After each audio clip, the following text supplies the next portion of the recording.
नमस्कार, मैं हूं ओमकार पांडे और आप देख रहे हैं न्यूज 18 राजस्थान का डिजिटल प्लेटफॉर्म। आज हम फिर से उस महान सफ़र पर निकलने वाले हैं जो सिर्फ इतिहास की सूखी तारीखों का नहीं, बल्कि हमारी सुरक्षा, स्वाभिमान, जांबाजी और उस अटूट जज्बे की जीती जागती कहानी है। हम बात कर रहे हैं भारतीय सेना की, वो फौज जो दुनिया की सबसे बड़ी और सबसे बहादुर सेनाओं में से एक है। आज जो जवान सियाचिन की हाड़ कपा देने वाली ठंड में, थार के तपते रेगिस्तान में, अरुणाचल की घनी घाटियों में या समुद्र की लहरों पर देश की रक्षा कर रहे हैं, उनकी शुरुआत कैसे हुई थी?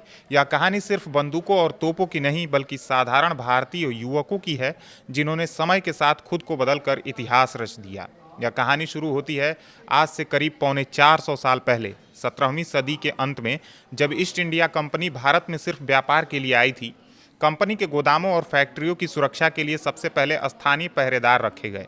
1628 में अरमा गांव में कुछ चौकीदार, फिर 1683-84 में बॉम्बे में राजपूत सिपाहियों की 2 कंपनियां, धीरे धीरे मद्रास, बॉम्बे और बंगाल प्रेसिडेंसी में छोटी छोटी फौजें खड़ी हुई। इनको नेटिव इन्फेंट्री कहा जाता था। 1748 में मेजर स्ट्रिंगर लॉरेंस आए, जिन्हें आज father of the Indian army माना जाता है। उन्होंने भारतीय सिपाहियों को यूरोपीय तरीके से ड्रिल और ट्रेनिंग दी। रॉबर्ट क्लाइव ने प्लासी की लड़ाई के आसपास बंगाल में पहली नियमित बटालियन बनाई। कंपनी की सेना 19वीं सदी की शुरुआत तक 2.5 लाख से भी ज़्यादा हो गई थी। यूरोपीय अधिकारियों के नेतृत्व में भारतीय सिपाही। 1857 के विद्रोह के बाद कंपनी की जगह ब्रिटिश क्राउन ने ले ली। भर्ती का पैटर्न बदला। पंजाब, सिख, गोरखा, पठान और पंजाबी मुसलमानों पर जोर दिया गया और फिर 1895 में तीनों प्रेसिडेंसी आर्मी को मिलाकर एक नया नाम दिया गया, ब्रिटिश इंडियन आर्मी। यह वो दौर था जब सेना हमारे देश की नहीं, बल्कि अंग्रेज़ों के हुक्म की पराधीन थी। लेकिन इन सिपाहियों ने साबित कर दिया कि भारतीय जवान किसी भी मैदान में लोहा मनवा सकते हैं।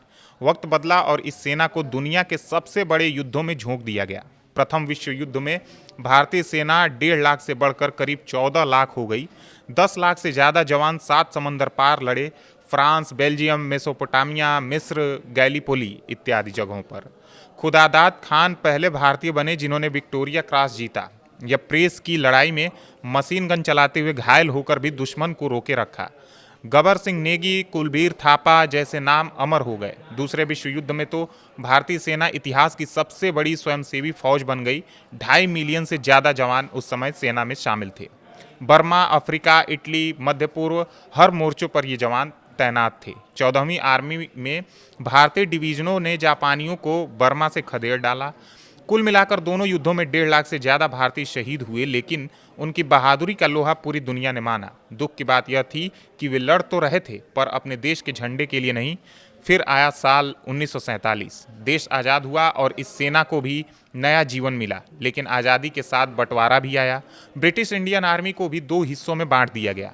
करीब 2,60,000 जवान, जिसमें ज़्यादातर हिंदू और सिख थे, भारत के हिस्से में आए और 1.4 लाख, जिसमें ज़्यादातर मुसलमान जवान थे, ये पाकिस्तान के हिस्से में आए। रेजिमेंट्स बट गई, हथियार भी बट गए, घोड़े और टैंक भी बांट दिए गए।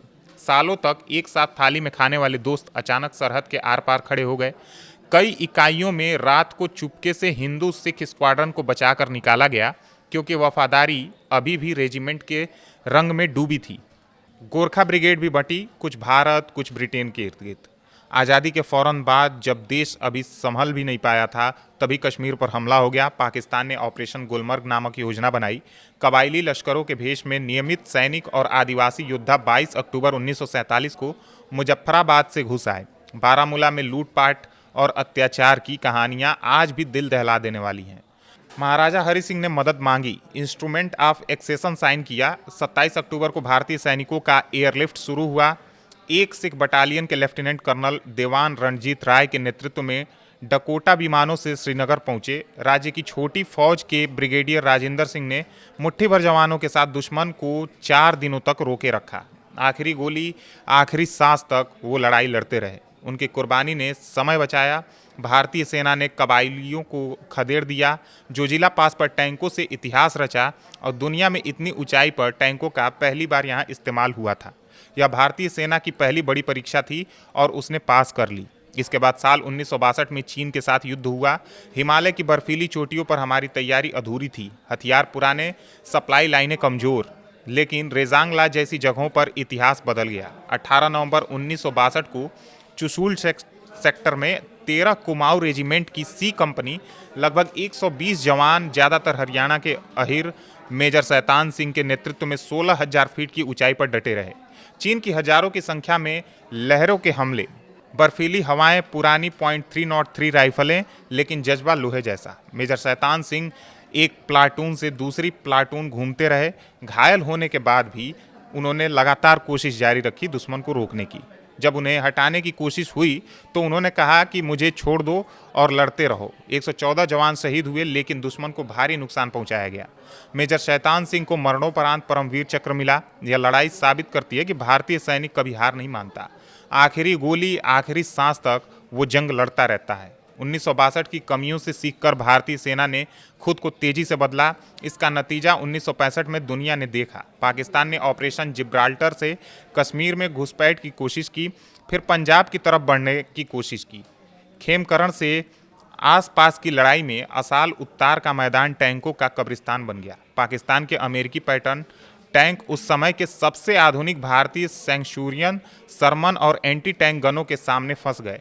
चीनी की खेतों में पानी भरवाकर कीचड़ बना दिया गया। कंपनी क्वार्टर मास्टर हवलदार अब्दुल हमीद ने जीप पर लगे रिकॉर्डलेस गन से कई पैटर्न नष्ट किए और परमवीर चक्र जीता।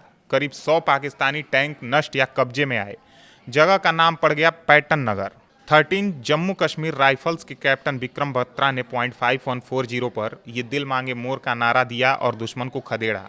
बाद में .4875 पर वे शहीद हुए, वो भी परमवीर चक्र पाकर। 18 ग्रेनेडियर्स के ग्रेनेडियर योगेंद्र सिंह यादव ने टाइगर हिल पर घायल शरीर के साथ चढ़ाई जारी रखी।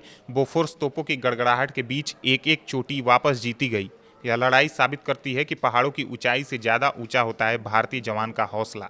आज की भारतीय सेना सिर्फ सरहद पर गोली चलाने वाली फौज नहीं, यह तकनीकी जज्बे और आधुनिकता का बेजोड़ मेल है।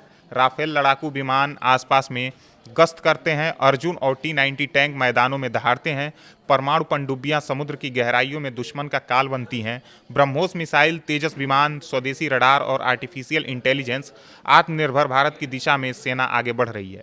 महिलाओं की भूमिका सिर्फ अस्पतालों तक सीमित नहीं है, वे फाइटर जेट उड़ा रही हैं, आर्टिलरी और एयर डिफेंस यूनिट्स में मोर्चा संभाल रही हैं, एनडीए में प्रवेश कर रही हैं और पुरुष सैनिकों के कंधे से कंधा मिलाकर नेतृत्व कर रही हैं।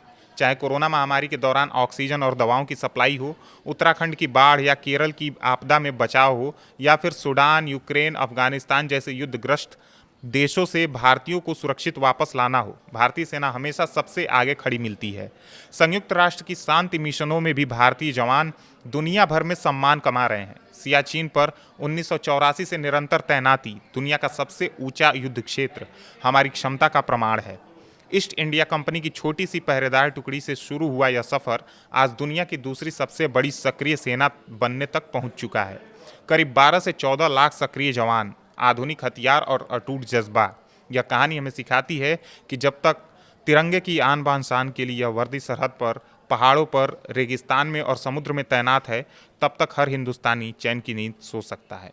भारतीय सेना हमारी सुरक्षा की सबसे मजबूत दीवार है और यह दुर्गम जगहों पर भी देश की रक्षा के लिए हमेशा तैनात है। धन्यवाद।